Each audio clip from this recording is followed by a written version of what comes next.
hear busy parents, busy people struggling with this all the time.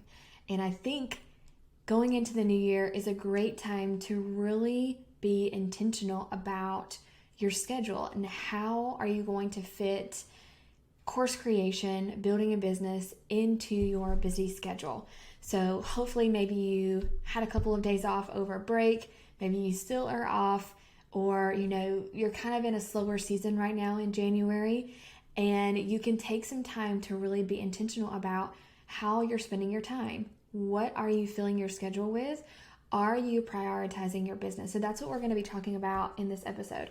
How do you find time to create and launch an online course in 2024?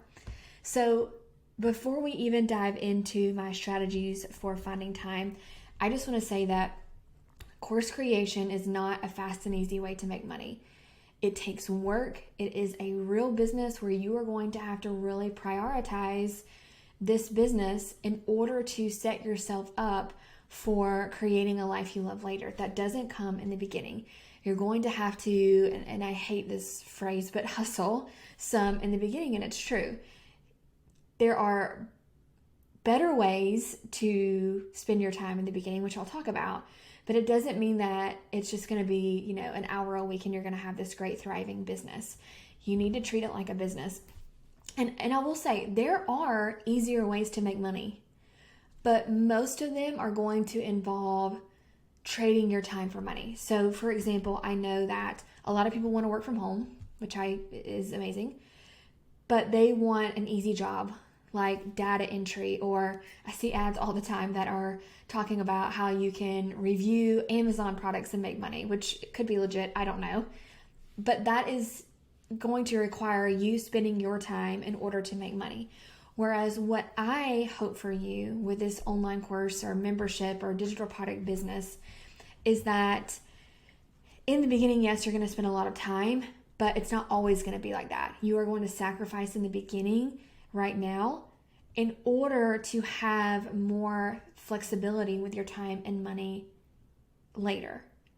For example, with my teacher side of my business, which I still run, I spend about an hour a week on that business. I don't do a whole lot, and that hour is spent checking my Facebook ads and checking in with my members inside of our community. Now, I do have a small team of 2 people, but it's not a huge team. It's just 2 people, so it's not like everyone else is just doing the work for me. But I have set it up in such a way that it is very automated, and I bring in about 4 figures a week just from that business. And it wasn't like that in the beginning. I worked my tail off in the beginning when I started when I was pregnant, and then I had a newborn baby, and it was hard. It was really hard, but I always knew that I could build this into something that would allow me to have more freedom. I didn't know it was going to be this great, to be honest. I didn't think that this was possible, the life that I'm living, where my husband stays home and I, can set my own hours and I work from home, and didn't think it would be this great, but I knew that the work that I was putting in the beginning would pay off. So just kind of a mindset shift for you there, that this is not fast and easy. And if that's what you want, then online courses probably aren't for you. You're probably going to be, you want some type of job maybe that's easier, but where you're just trading time for money. Customer service, like answering customer service calls at home, those kind of jobs where you have to actually be putting in the hours in order to make the money. Yes, that's easier, but what do you really want? Do you want time freedom? Do you want the flexibility to spend more time with your family? Then a business like this is great, but you just have to prep yourself and say, I am going to have to sacrifice some things right now so that I have more flexibility later.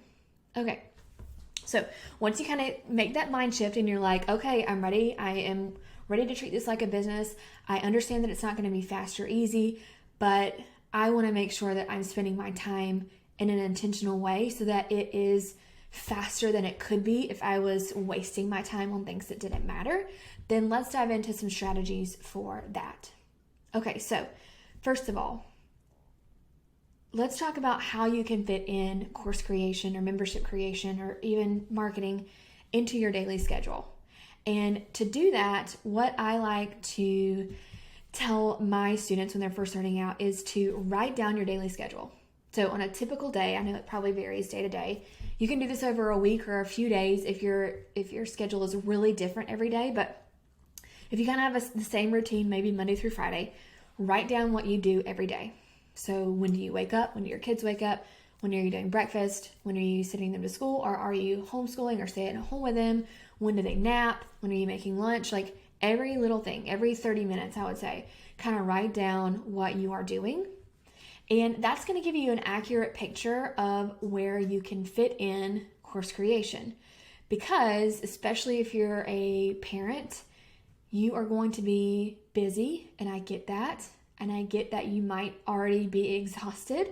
But again, what can you sacrifice now to set yourself up for more freedom and more financial freedom later? So once you get that schedule kind of written down, then I want you to ask yourself, where can I potentially fit in? And it doesn't have to be a huge bulk of time, but maybe an hour a day. 30 minutes to an hour a day would be great. Can I get up before my kids get up? If they get up at 6 a.m., maybe not. But if they get up at 8, maybe. Can I work during nap time if I'm a stay-at-home mom and my kids still nap? If I'm homeschooling, is there like a quiet time where my kids, read, or they are quiet in their room? And by the way, this is not course related, but parenting related. If you're not doing a quiet time and you have your kids at home, I highly recommend it. It's amazing. It may not work in the beginning, but you can train your kids to have a quiet time. So my daughter stopped napping right before she turned 3, and I missed those naps, but now she does a quiet time in her room for like an hour, and she has toys in there. She can play, she can do whatever in her room, and then I can get some work done or go on a walk or something like that. Now, it's a lot different for me, I understand, because this is what I do full time and my husband is home, but it wasn't always like that. When I was home with her in the beginning, my husband worked away from the home full time. So I was a full-time stay-at-home mom, and I worked during nap times because she was a baby and she napped. So you just adjust and you fit it in where you can. So it could be nap times, quiet time. Maybe your kids have after-school activities. Can your partner or husband take them to those? Or can you take your laptop? So maybe your kid has dance in the afternoon. While you are watching them dance, can you take your laptop and get some things done? Now, of course, you can't record videos most likely during that time, but maybe you can work on building your email list or writing a weekly email or maybe some long form content. And then the other time that I would look at is after they go to bed. So maybe they go to bed at 7 or 8. Can you, and I know if you're like me, night times are almost impossible, but I used to make it work because I knew what I wanted. So can you maybe work an hour after they go to bed, and then you still have, an hour or two for downtime with your partner or by yourself watching TV, whatever. So look at your schedule, see what you can sacrifice.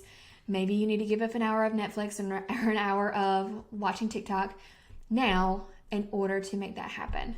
And just so you know, it's not always going to be like that. So I used to work at night. I used to do coaching calls at night and all kinds of stuff to build my business.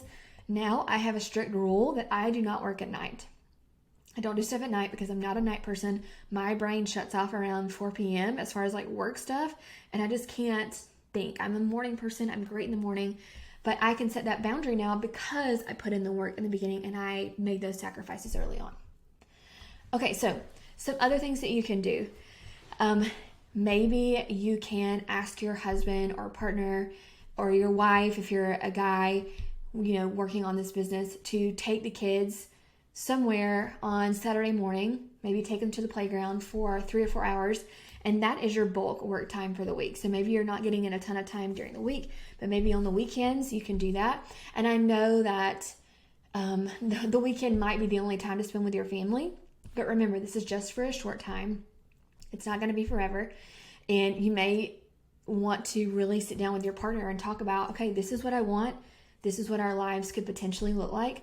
How can we work together on this? And if you're a single parent, I know that's even harder and that's not possible. So I'm just talking to the people that have a spouse or a partner that can help them with that. Maybe it's hiring a babysitter for a few hours on a Saturday, and then you get some work done. So however you can do it, try to make it work where you can fit in, at least 3 or 4 hours, maybe more, an hour a day on this business, and really building a business as an actual business, not just some little side hustle that you really don't care about. Treating it like a business from the beginning. Now, after you have found some time to fit in working on your business, what are you going to do with that time? Because if you're wasting it, then it's just going to take you so much longer to get to that spot where you have the financial freedom and the time freedom. So in the beginning, don't focus on things like this. Building a website. That does not matter in the beginning. You do not need a website to launch a course or a membership. Instagram or social media. Some people rely on social media for traffic, for audience, and I get that. And if you love that and you're good at that, that's great. So I'm not saying don't do that, but I'm saying for the majority of the people that I work with, they will spend all of this time on social media and they get nowhere, and they're not getting followers, and they get frustrated and they give up. Because social media is such a long game, and you have to post basically every day. On TikTok, I think you have to post multiple times a day to really take off. That is a lot when you're already struggling to find time. So for me personally, social media is just not a great way to build an audience in the beginning. So social media is, who cares? Working on graphics, like spending hours and hours making pretty graphics, like who cares? Working on your logo. No one cares about your logo. Like just pick a couple colors, pick a font on Canva, you're good to go. You're most likely going to change it anyway. Once you start making some money, you can hire someone or you can think more about that. But those are not the things to focus on in the beginning. So you may be saying, okay, well, what do I focus on? So in the beginning, it's very simple. You need to, if you haven't chosen your niche, that's your first step. What is your profitable niche for your course or your membership? And I had a whole episode on that back in episode 3. So you can go back and listen to that. So make sure you have a niche chosen. And then what you need to be focusing on is starting an email list, building your email list, and working on your course. So outlining the course, working on the first couple of modules. Everything else, it doesn't matter. None of the other little frivolous things don't matter. You need to pick a niche, start your email list, build your email list. I have episodes on those as well. Let me just give you the episode numbers. So for starting your list, episode 8. For building your list, episode 14. So go back and check those out. And then start working on outlining your course and creating. I wouldn't create the whole course. I do not recommend that for my students. In my program, Hey Online Course, I teach them to actually launch after they've created just a couple of modules. But you have to build that audience piece first.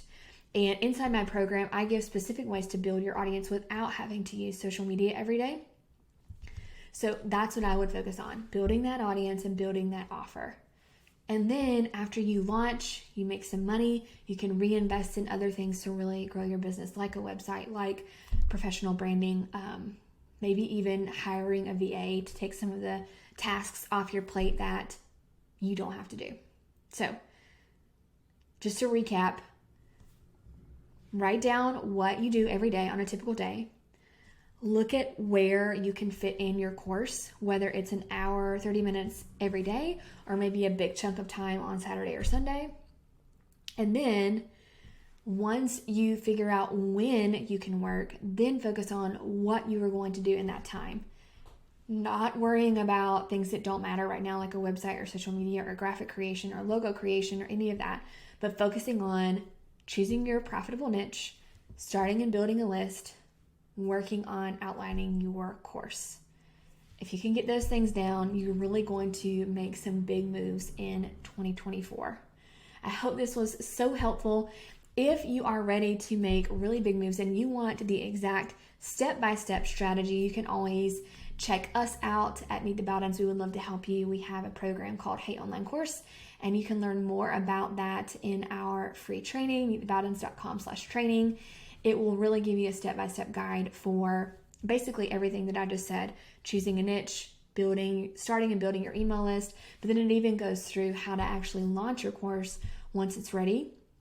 And yeah, we've had a lot of success with that course, so you can always check that out.